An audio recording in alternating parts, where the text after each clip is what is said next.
bien. Bueno, hay muchos pusieron cualquier cosa o no pusieron nada, ¿sí?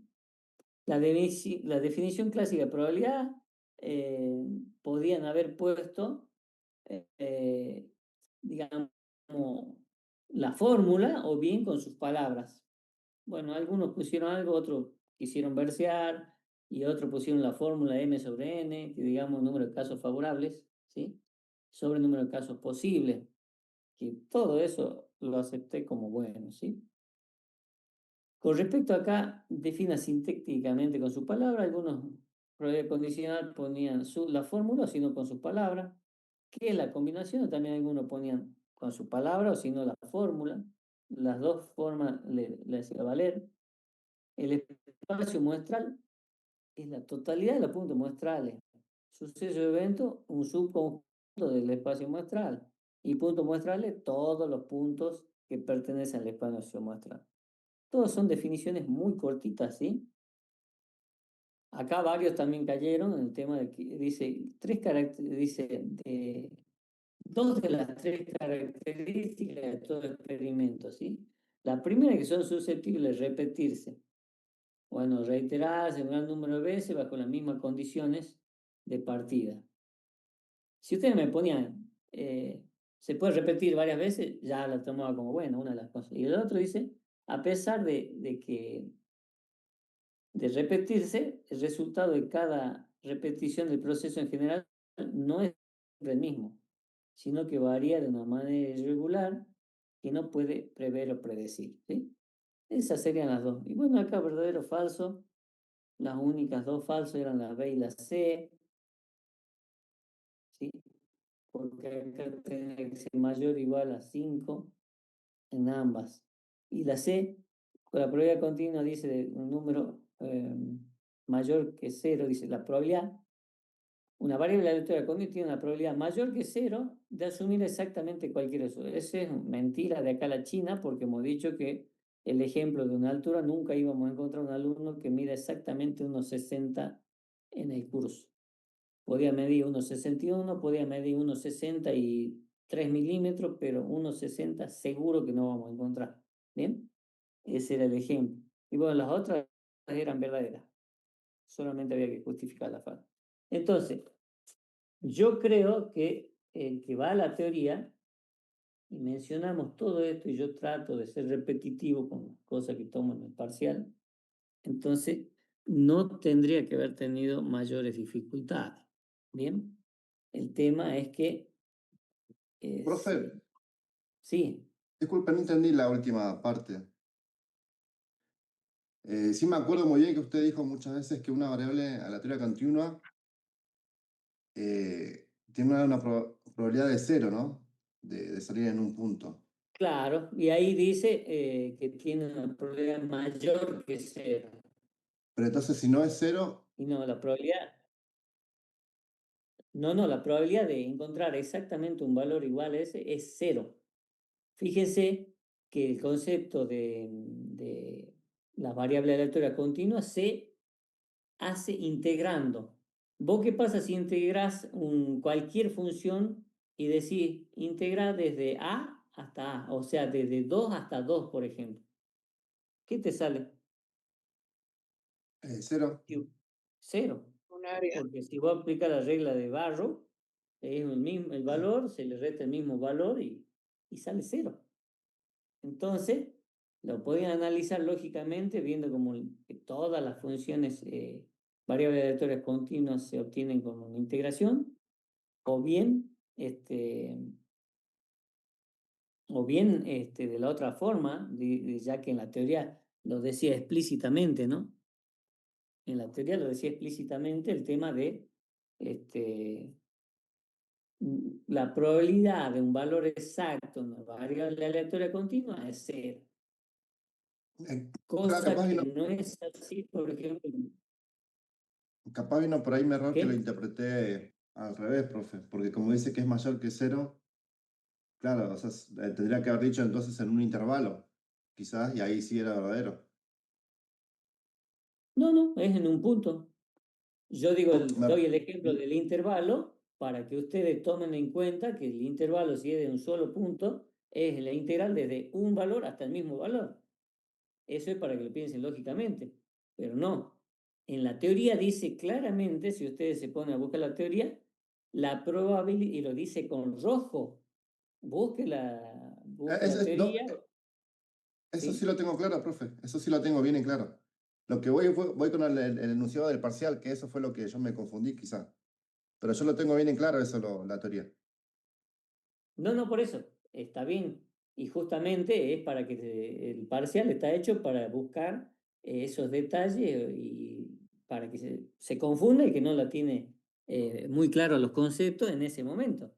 Porque si yo le pongo no la probabilidad en el intervalo desde A hasta A, va a ser, no, ahí ya le estoy dando la respuesta, no tendría sentido. ¿Sí? Ok, Porque la ok. teoría dice en un intervalo en un punto es cero y yo le pongo es mayor que cero. Listo, ahí ya es falso o no es correcto. Ok, Bien, listo, profe. bien, bien. Bueno, entonces continuemos con lo que sería ahora la inferencia con respecto a dos muestras, ¿bien? Con respecto a las dos muestras, nosotros vimos la semana pasada, es la estimación para una muestra que me sirve para estimar el parámetro de una población. En este caso, cuando ya trabajamos con dos muestras, podemos inferir qué pasa con dos poblaciones. Por eso tenemos las muestras, por ejemplo, X, que toman de una población y las Y que se toman de otra población. Entonces, la estimación de la diferencia entre las medias de dos poblaciones, cuando hay muestras independientes, es uno de los casos. De nuevo, si yo voy acá a ver dónde tengo lo que sería la tabla de esta. Acá nosotros tenemos la tabla, resumen, con todos los intervalos de confianza. ¿Sí? Ya hemos visto las de una muestra, ahora vamos a ver de dos muestras. ¿Sí? Al ser de dos muestras, nosotros la estimación puntual está acá. Fíjense, ¿qué vamos a estimar? Vamos a estimar el valor de estos parámetros. Nosotros vamos a estimar esa diferencia para saber cuál es mayor, cuál es menor, igual. ¿Y qué vamos a usar para estimar de los datos de la muestra X raya menos Y raya? ¿Sí? Para estimar mu1 menos mu2. Y ahí tenemos el intervalo de confianza, ¿ves? Pero acá, en el centro del intervalo de confianza, lo que nosotros estamos estimando es los parámetros de la población. ¿Con qué? Con los datos de la muestra. ¿Bien? Hasta ahí vamos bien, supongo. Ahora, acá tienen, por ejemplo, diferencia de media, dice con varianzas desconocidas, con varianzas conocidas. Lo mismo, digamos, que para una muestra, pero acá con dos muestras. ¿Qué pasa si las varianzas son desconocidas pero iguales? ¿Qué pasa si las varianzas son desconocidas pero distintas? Son distintas fórmulas que se aplican acá. Esta fórmula que ustedes ven acá, sí se la ve larga, pero no son difíciles, pero sí tengan en cuenta de no cometer error cuando hagan cálculos con la calculadora. Bien, acá tenemos para muestras desconocidas, para muestras grandes, y siempre sí, fíjense, cuando hay muestras pequeñas trabajamos con T, cuando hay muestras grandes o desconocidas, trabajamos con Z. Con respecto acá, a lo que sería diferencia entre dos poblaciones, dice de muestras apareadas. Esto ya vamos a explicar bien de qué se trata, las muestras apareadas. Inclusive tengo un ejercicio, pero ahí para mostrar con el software también de muestras apareadas. Donde D media es la diferencia que existe entre, por ejemplo, X raya menos Y raya. Pero la expresamos de esa manera. Después vamos a ver el cociente de varianza y diferencia de proporción. esto que nosotros tenemos acá, de dos muestras, es generalmente para inferir si mu1 es mayor que mu2, si mu1 es menor que mu2 o es igual a mu2. Cuando hablamos acá del cociente de varianza, también es para ver si son iguales o son distintas las varianzas. Y acá también si son iguales, distintas, mayor o menor, las proporciones. ¿Bien? Ese es el objetivo principal de esto. Entonces, nosotros tenemos acá, volviendo a la presentación, X me sirve, dice, para estimar la media mu, ¿sí? Y tiene una media mu1 y varianza 1, y tiene una media mu2 y varianza sigma 2 al cuadrado. Ahora bien, nosotros para obtener la estimación puntual de mu1 menos mu2 ya sabemos que usamos X raya menos Y raya. Pero esa estimación puntual no nos sirve a nosotros porque nunca vamos a encontrar algo exacto. Sí vamos a encontrar un intervalo de confianza que incluya o que nos muestre que tiene cierto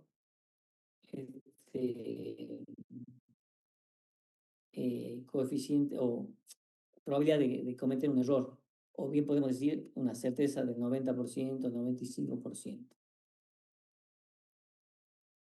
Dentro de las consideraciones, dice la distribución muestral esta, que nosotros estamos viendo, vamos a ver que X tiene una distribución aproximadamente normal con media muy varianza cuando se incrementa el valor de N1 o N2. Esto obviamente está justificado por el teorema del límite central que nos dice que una muestra de 30 o más elementos se considera como una muestra grande. Eso ya hemos hecho una aclaración cuando vimos nosotros distribuciones muestrales, donde no es tan exacto eso, sino que nosotros podemos calcular el tamaño de la muestra que sea representativo de la población con la fórmula que vimos en esa unidad. ¿Bien? Si nosotros analizamos, nuestra nueva variable ya no es X raya por separado o Y raya por separado, sino que nuestra nueva variable es la diferencia de X raya menos Y raya. Y acá está la demostración de dónde sale que X raya menos Y raya podemos estimar mu1 menos mu2. Y también sale que de dónde sale la varianza de X raya menos Y raya. Fíjese que se convierte por separado en la varianza de X raya más la varianza de Y raya. Acá no es un error, sino que es así, es la suma de las varianzas, ¿sí? Por más que la variable acá sea la diferencia, nosotros acá se convierte en la suma de las varianzas, ¿sí?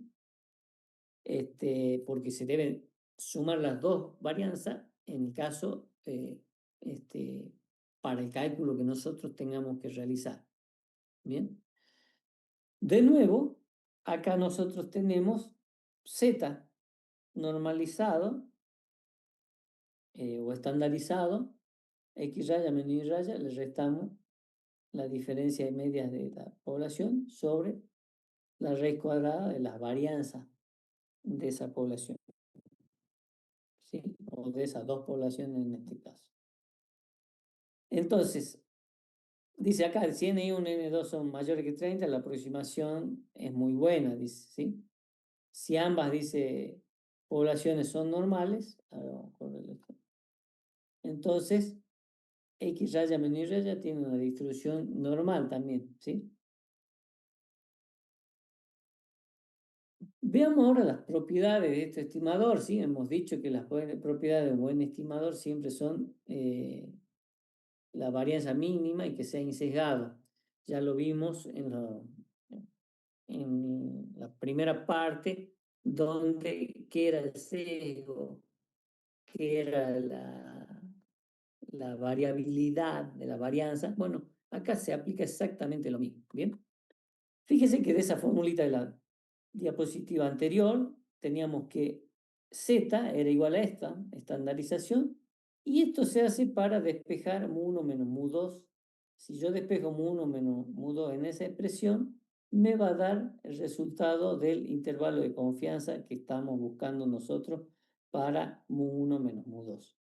Esta es, digamos, la forma como sale, que usted ya tiene el resumen en la tablita, ¿sí?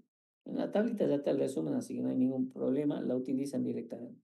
Ese es de dónde sale. Bien. Dentro de lo que es la definición, dentro de lo que es la definición, el intervalo de confianza para diferencia media y varianza conocida, vamos a aclarar nuevamente que cuando habla de varianzas conocidas se refiere a que el enunciado nos está dando la varianza de la población. Si nosotros nos dan la varianza de la muestra o nos dan una serie de datos donde nosotros tenemos que calcular la varianza de esa muestra, estamos hablando de varianza desconocida porque de la población no estamos conociendo, estamos conociendo la muestra. Entonces, no se confundan ahí si le dan como dato la varianza de la muestra y no de la población, quiere decir que las varianzas son desconocidas. ¿Bien? De nuevo acá tenemos la forma, el área, el intervalo de confianza en el centro de la parte gráfica y el error repartido en dos partes, ¿sí? Porque es un test o un intervalo bilateral, que con el único que estamos trabajando nosotros. Bien. De nuevo acá nos recuerda que el intervalo de confianza es de 1 menos alfa. Es exacto cuando las poblaciones son normales, dice, pero las poblaciones no lo son. El nivel de confianza es aproximadamente válido, ¿sí? Para muestras de tamaño razonable. Bueno, entonces dice, pueden pasar dos cosas acá. Si no se conocen las varianzas, ¿sí? Y son una muestra pequeña, podemos utilizar la variable t. Ahora, si no se conocen las varianzas, pero tenemos muestras grandes, mayor o igual a 30, generalmente vamos a utilizar z, ¿sí? Vamos a utilizar los valores de z en lugar de t. Bueno, este es un ejercicio, ¿sí? Un ejercicio de jugar por los ejercicio en donde nos está pidiendo calcular para comparar, a ver, vamos a ver bien el enunciado. Se lleva un experimento donde se compran dos tipos de motores, dice, ¿no? A y B, dice, se midió el rendimiento de combustible en millas por galón, se realizaron 50 experimentos con el motor tipo A, y me da los datos, ¿sí? El procedimiento promedio de gasolina, dice, el rendimiento promedio de gasolina de cada uno, y nosotros, ¿qué nos pide? Calculen el intervalo de confianza del 96% para mu de B menos mu de A. Esa es otra cosa, ¿sí? Yo en el problema que ustedes planteen cuando le dan un ejercicio para resolver, yo puedo hacer mu2 menos mu1, mu B menos mu A, o al revés, mu1 menos mu2. No importa el orden en que yo plantee esa diferencia de las poblaciones, mientras que yo después pueda sacar una conclusión respecto a eso. ¿Cuál es la conclusión? Que mu1, mu A mayor que mu B, o son iguales, o son distintas, o son mu B mayor que mu A. Son las conclusiones que se pueden sacar al respecto. ¿Sí? Entonces, acá ya me están dando los valores de X raya B, X raya A. Entonces yo voy a obtener los valores, la diferencia entre esos dos es de 6. ¿Por qué pueden pensar que se usa un mu B menos mu A? ¿Por qué? Porque XB es mayor que XA. Entonces, para trabajar con números positivos, en realidad acá, si yo hubiera elegido al revés, X raya de B menos X raya de E, hubiera trabajado con 6 negativos acá en lugar de 6 positivos. Generalmente por eso lo acomodamos nosotros para trabajar con valores positivos y no negativos. Bueno, se hace el cálculo, ¿sí? Se resuelve y se llega al intervalo que dice que da el rendimiento entre 3,43 y 8,47. ¿Qué quiere decir eso? Al ser positivo los dos intervalos, o sea, el límite inferior y superior del intervalo, eso quiere decir que, ¿qué piensan ustedes?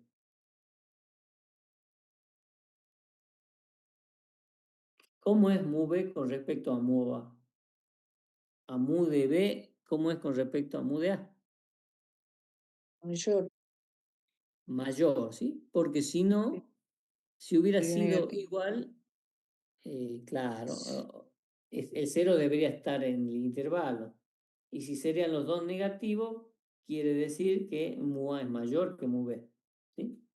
Ese es el análisis que tiene que hacer cuando... Bueno, eso está resumido acá, en la interpretación del intervalo de confianza. Esto funciona tanto para las proporciones también.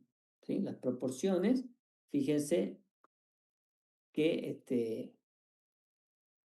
es P1 menos P2, también puede haber positivo, negativo y todo eso.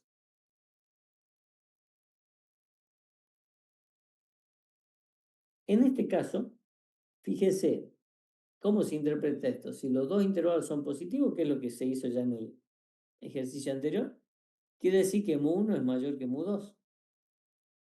Si el intervalo está entre el número negativo y positivo, son aproximadamente iguales, mu1 y mu2. Y la tercera situación, si está entre los dos intervalos, los dos límites del intervalo son negativos, eso quiere decir que mu2 es mayor que mu1, ¿sí? Entonces, esas son las conclusiones que nosotros podemos pasar. Bien, quiero ver, ya vuelvo acá, quiero ver una cosita. Con respecto, ya que estamos, le voy a hacer una pregunta acá. Este intervalo de confianza, mejor dicho, cociente de varianza, y tenemos el intervalo de confianza para ese cociente de varianza, ¿qué me quiere decir o cómo puedo interpretar yo para saber si son iguales la varianza 1 y la varianza 2?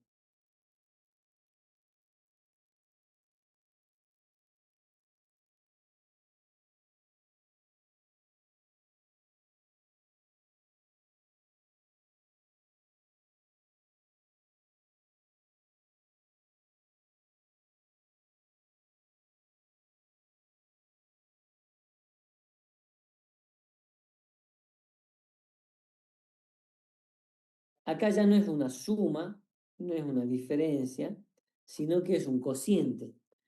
¿Qué tiene que pasar para que sean iguales ese cociente?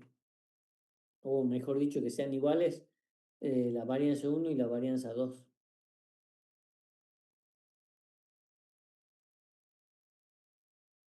Y que sea igual a uno, digamos, esa razón, digamos. Esa razón exactamente, ¿sí? Entonces, si me da el intervalo, contiene al valor 1, eso yo, sin temor a equivocarme, puedo decir, las varianzas son iguales, ¿sí?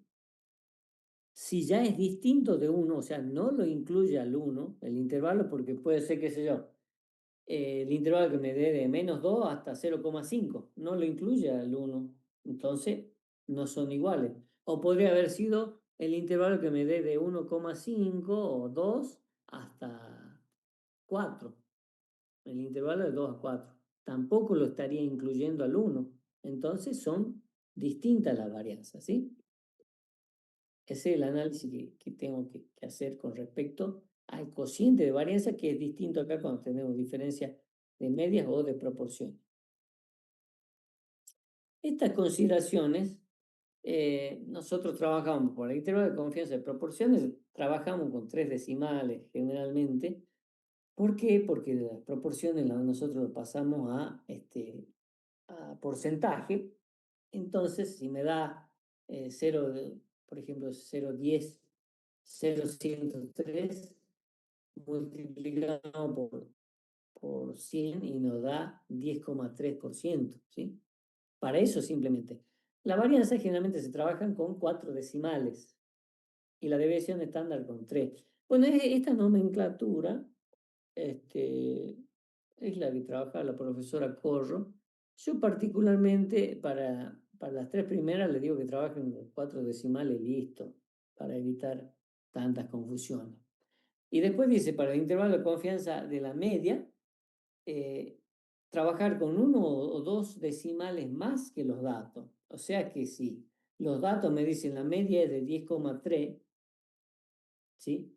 Entonces, en el intervalo de la media, ustedes saquen con 2 decimales, porque 10,3 tiene un decimal, y el resultado ustedes tendrían que hacer con 1 o 2 decimales más. Por ejemplo, que sea con 2 decimales. Entonces, si ustedes sacan un intervalo y trabajar por lo menos con 2 decimales, digo para no trabajar con los 10 decimales que nos da la calculadora, o 8 o 5, lo que sea, para que sea más legible nomás los resultados, ¿sí? Al momento de controlar para ustedes, trabajen con los decimales que quieran, pero para poner los resultados, entonces, estas son las consideraciones que nosotros vamos a tener en cuenta. Para las primeras 3, como les decía, con 4 decimales redondeamos y chao. Entonces, estos son los distintos tipos de casos en donde nosotros vamos a elegir. Una vez que ya sabemos el caso, decimos, son las varianzas conocidas, es distribución normal. Bueno, ya sabemos cuál caso aplicar y aplicamos y resolvemos, ¿sí? Lo más complicado de esto, si usted teniendo, digamos, la tablita esta resumen para trabajar, lo más complicado es directamente hacer el tema ese de elegir cuál es el que vamos a aplicar, ¿sí? Porque fíjense que uno trabaja con Z, el otro trabaja con T, el otro con T también, pero fíjense que uno trabaja con la desviación estándar conjunta y el otro trabaja con los grados de libertad con una fórmula distinta, cuando son las varianzas desconocidas pero iguales o distintas, ¿sí? Y después tenemos el caso de la diferencia entre medias de distribuciones no normales, en donde generalmente son para muestras grandes, directamente trabajamos con Z. ¿Bien? Bueno, a ver.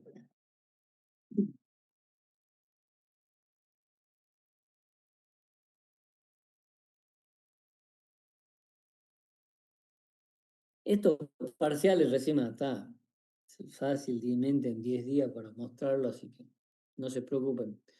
Los parciales de la práctica sí van a estar en 2 semanas desde que rindieron el parcial, ¿sí? O sea que, bueno, ahí son 4 docentes que pueden dividirse en corregir, pero la parte teórica estoy un poquito más complicado porque yo corrijo solo la parte práctica, entonces por eso se complica un poquito más, ¿no? Vamos a ver otro caso en donde dice las varianzas son desconocidas, ¿sí? Eso, como le vuelvo a repetir, lo acabamos de ver en el resumen. Pero tenemos 2 casos cuando las varianzas son desconocidas. Una cuando son desconocidas pero iguales, y el otro caso que vamos a ver acá, que es las varianzas desconocidas pero distintas, ¿sí? Entonces, cuando las varianzas son desconocidas, el enunciado me puede dar las varianzas son iguales o distintas, ¿sí? Pero si no me da que las varianzas son iguales o distintas, ¿qué podrían hacer ustedes? ¿Qué se le ocurre que podrían hacer ustedes? ¿Cuál método aplicamos? ¿Cualquiera de los dos? ¿Aplicamos los dos? ¿Cómo haríamos? Ya sabemos que son desconocidas las varianzas, pero no sabemos si son iguales o distintas. Entonces tenemos que saber cuál de los casos aplicar. ¿Qué se le ocurre a ustedes hacer, utilizando obviamente los intervalos de confianza, la tablita esa, para ver cuál caso aplicar si es que el enunciado no me da ese dato?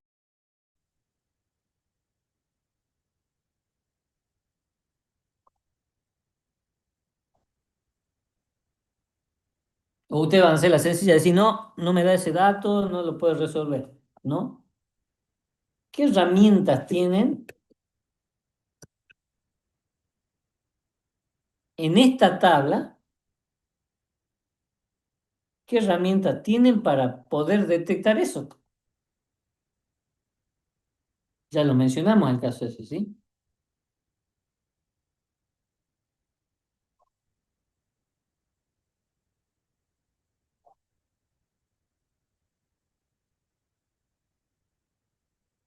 ¿Qué herramientas tenemos? Cociente de varianza. A nadie se le puede haber ocurrido que si yo aplico el caso este de cociente de varianza y si el intervalo que yo obtengo está entre el 1, digamos, está en el intervalo, yo ya digo las varianzas son iguales. Si no está el 1 en el intervalo, las varianzas son distintas. Entonces ahí yo ya tengo, ah, cuál es el caso que voy a aplicar. ¿Sí? ¿Entienden esa parte o no?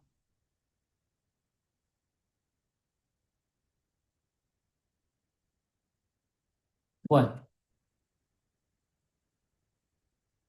eso es en caso de que no me dé el enunciado, ¿sí? Bueno, veamos acá, la estandarización surge de ahí, es similar al otro caso con varianzas iguales, con varianzas conocidas, pero fíjense que acá dice, se conviene, dice, se obtiene una normal estándar de esta forma, ¿sí? Entonces, nosotros, ¿qué es lo que vamos a hacer? Dice, puesto que S1 y S2 son estimadores de sigma, varianza común, entonces puede obtenerse un estimador combinado de sigma al cuadrado, mejor que S1 y S2 al cuadrado por separado. Ese estimador combinado se llama SP al cuadrado y se obtiene con esta formulita, ¿sí? Esta formulita que tenemos acá. Entonces, ¿sí?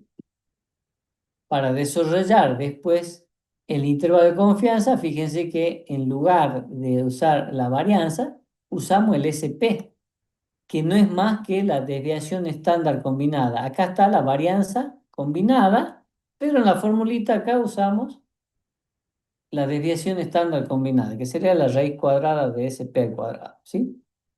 Entonces dice, tiene T con N1 más N2 menos 2 grados de libertad. Y después de ahí se va a despejar mu1 y mu2 y va a salirme este intervalo de confianza, que es que ustedes ya tienen en la tablita. ¿Bien? ¿Cuál va a ser lo más complicado o más largo? Calcular ese SP cuadrado y después la raíz cuadrada y lo usamos en esta fórmula. No es tampoco eh, la gran complicación, ¿sí? Ahí fíjense que tiene la formulita del SP directamente, es calcular la raíz cuadrada de eso. El SP cuadrado era la misma presión, pero sin la raíz cuadrada. Nota, dice el procedimiento para determinar el intervalo de confianza para mu1 menos mu2 con sigma, las varianzas conocidas, requiere la suposición de variables de poblaciones normales, ¿sí? Dice, si las varianzas poblacionales son considerablemente diferentes, aún obtienen resultados razonables cuando las poblaciones son normales, siempre que N1 sea igual a N2. Bueno, es el primer caso, varianza desconocida pero iguales. En el segundo caso, cuando son las varianzas desconocidas pero distintas, nosotros tenemos que calcular el valor de nu, que es grado de libertad. O sea, acá se obtiene un grado de libertad combinando las desviaciones estándar de las muestras que nosotros tenemos, ¿sí? Y de usted dirá, ¿dónde se usa ese grado de libertad? Ese grado de libertad se utiliza acá. Semejante fórmula dan para calcular los grados de libertad en el T que vamos a utilizar, ¿sí? Pero bueno, es simplemente para eso, los grados de libertad. Fíjese que para otros casos es nu1 más nu2, o sea, N1 más N2 sobre menos 2. Acá tenemos toda esa formulita. Es la única diferencia que es lo que me va a permitir calcular esta fórmula. Recuerden, como otros momentos ya le dije, esto que está acá, que se resta y después acá se suma, es el error que estamos cometiendo con respecto a la estimación puntual, porque acá es x raya menos y raya es la estimación puntual de mu1 menos mu2. ¿Bien? Bueno, eh, bueno, acá tenemos un ejemplo, ¿sí? Un ejemplo de lo que sería este, esta metodología que usamos para varianza desconocida, pero es diferente, ¿sí? Este ejemplo, bueno, ustedes después lo leen más en detalle, pero este ejemplo nos muestra cómo resolver y aplicamos todo el procedimiento. Está resuelto de forma completa. El valor que nos da entre 0,60 y 4,10, que vamos a deducir ahí que mu1 es mayor que mu2, ¿sí? Ni siquiera estoy analizando de qué habla el problema, pero acá le hace la conclusión final, los resultados. Fíjense que acá el valor de nu es 16,3, entonces se aproxima al entero más próximo, se pone 16 grados de libertad, porque los grados de libertad son enteros, ¿sí? Bueno. Eh, Acá vamos a continuar enseguida, pero quería que veamos un poquito este,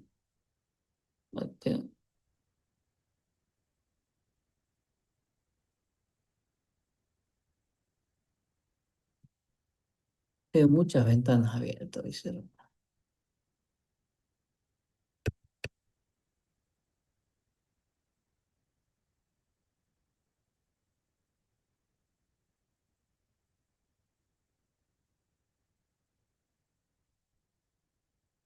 Bien.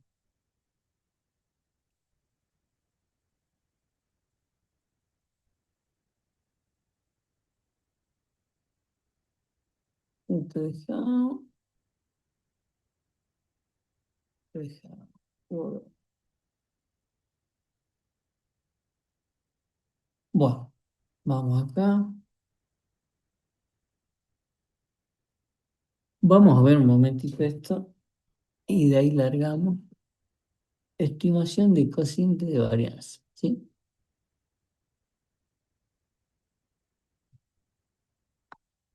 Este es cortito, así que vamos a ver.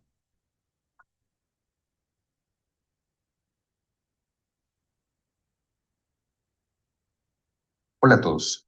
En este video vamos a explicar cómo se construye un intervalo de confianza para el cociente de varianzas y adicionalmente vamos a interpretar los resultados de este intervalo. La situación es la siguiente. Tenemos aquí una variable cuantitativa y tenemos dos poblaciones. La población número 1 de color amarillo y la población número 2 de color naranja. Cada población tiene su propia varianza y ambas poblaciones deben ser normales.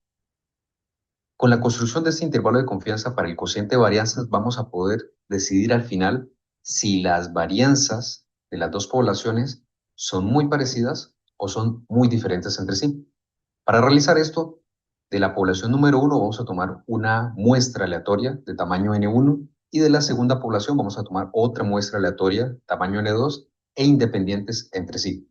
Usando esa información vamos a construir el intervalo de confianza. Esta es la expresión para calcular el intervalo de confianza. Aquí tenemos el límite inferior, aquí tenemos el límite superior. Ambos límites dependen de las varianzas muestrales de la primera muestra y de la segunda muestra, y adicionalmente dependen de un valor aleatorio que se busca en la tabla F de Fisher con estos grados de libertad. N1 menos 1, N1 menos 2.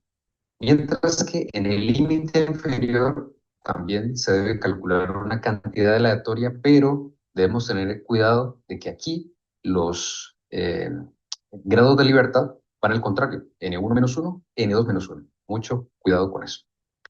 Para mostrar cómo se utiliza o cómo se construye este intervalo de confianza, vamos a tomar este ejemplo. Dice, se quiere determinar si dos tipos de motores tienen la misma variabilidad en el rendimiento. Para esto se tomaron un conjunto de autos de cada tipo y se midió el rendimiento del combustible en un recorrido estándar. Los resultados se presentan a continuación. Los dos tipos de autos eran autos a gasolina y autos a gas. Aquí están los rendimientos en millas por galón eh, para los autos de gasolina, y aquí están los rendimientos en millas por una cantidad equivalente de combustible, pero en autos a gas. El objetivo es construir un intervalo de confianza del 90% para el cociente de las varianzas, asumiendo, vamos a asumir en esta presentación, que las dos muestras provienen de poblaciones normales para que se pueda construir el intervalo de confianza. ¿Cuáles son los datos del problema? Son los siguientes. Para la primera muestra, es decir, para los autos a gasolina, se tenían 11 autos, aquí están los 11 autos, y una varianza de 24.45 unidades cuadradas. ¿De dónde sale este 24.45? De tomar todos esos valores y calcular la varianza muestral. Para el segundo conjunto o para la segunda muestra que tenemos 13 autos, que son estos que aparecen acá, y para ellos también, calculando la varianza muestral, encontramos que esa varianza es 20.36, que se obtiene aplicando la fórmula de varianza muestral a este conjunto de datos. Adicionalmente, como el nivel de confianza es del 90%, eso implica que el alfa es de 0.1. Con esa información, entonces vamos a buscar en una tabla F de Fisher estas dos cantidades, F de alfa medios, que sería F de 0.05, con 10 grados de libertad y con 12 grados de libertad. Entonces buscamos en una tabla F de Fisher con esos grados de libertad un valor que a la derecha tenga un área del 5%.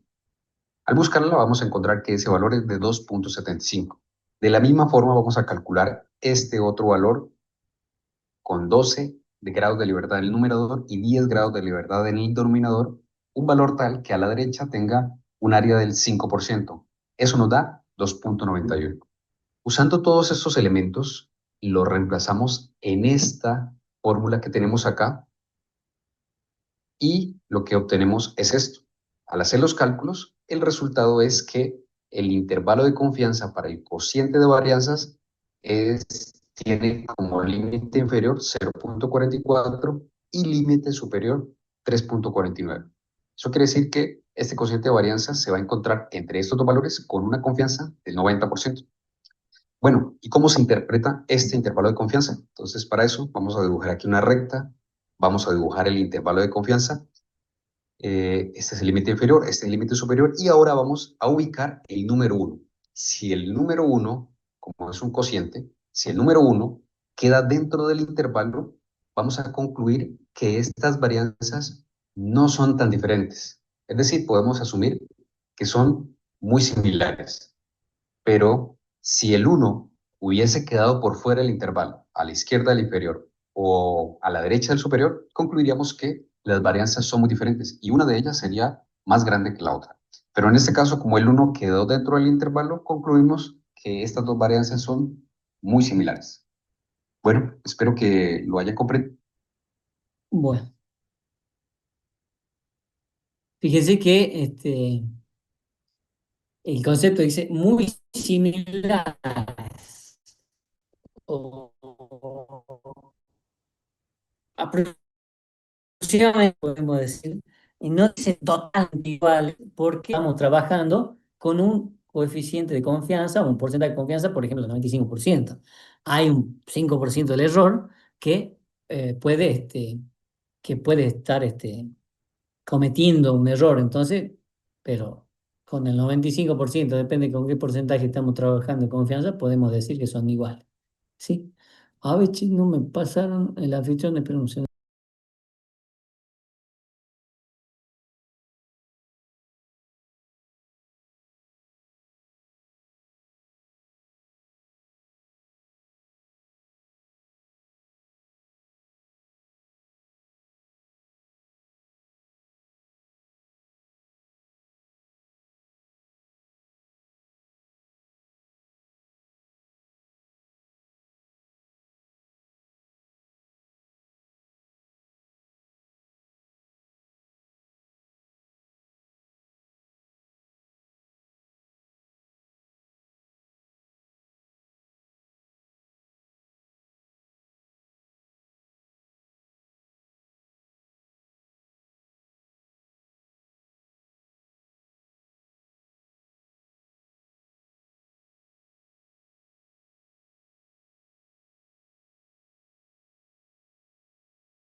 Bueno, ya me pone el anfitrión, así le tomo la asistencia, ¿sí? Que varios deben estar preocupados por la asistencia, ¿no?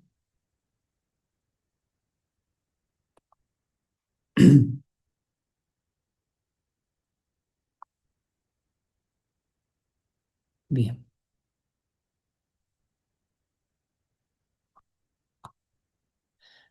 Eh, bueno, ahí está la asistencia, ya está circulando.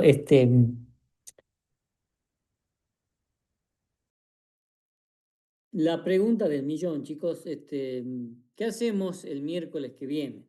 ¿Volvemos a la presencialidad? Si volvemos a la presencialidad, tenemos que avisarle al profesor también, Julio Canavire, que vuelva a la presencialidad con su clase. Virtual, De- profe. ¿Cómo? Que sea virtual, profe. Sea presencial, profe. Bueno, simple. Vamos a hacer la votación. Si no, levante la mano los que quieren que sea la clase presencial. A ver.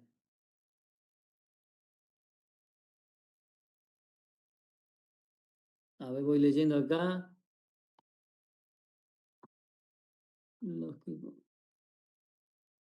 Bien, ¿no? Acá dice virtual, virtual, virtual, virtual. Estaba ganando la virtual hasta ahora, ¿eh? Ah, Disculpe, profe, ¿cómo se levanta sí. la mano? Ahí tienen reacciones. En reaccionar, ahí tiene para levantar la mano, ¿sí? O sea, están levantando la mano Ahí está, profe, gracias. los que quieren presencial, No, no, no, virtual. Va, creo que dijo virtual. que levante la mano lo que querían virtual. Ajá. Bueno, igual están contestando varios acá, ¿no? También en el. A ver, lo voy a compartir para que ustedes.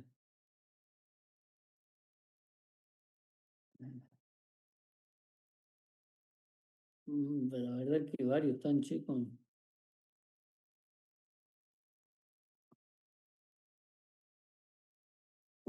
A ver, bueno, bajen la mano todo, lo vamos a hacer más simple. O sea, la virtual, si ustedes ven acá, ustedes están viendo inclusive están viendo acá, ¿no es cierto? En lo que sería, ya les vamos a mostrar.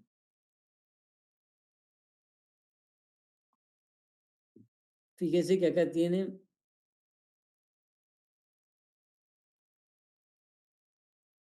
virtual, ¿no? Acá tienen virtual y tenemos una cantidad.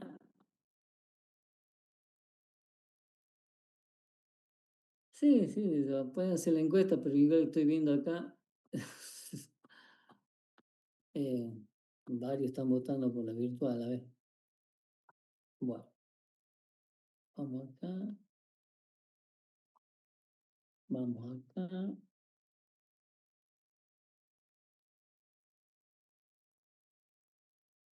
Vamos a finalizar la votación de la asistencia. ¿Sí?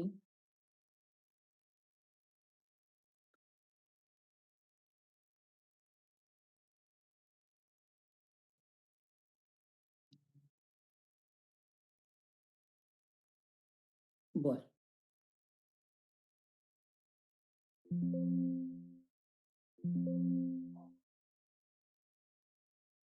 Acá no me deja crear una nueva encuesta. Bueno.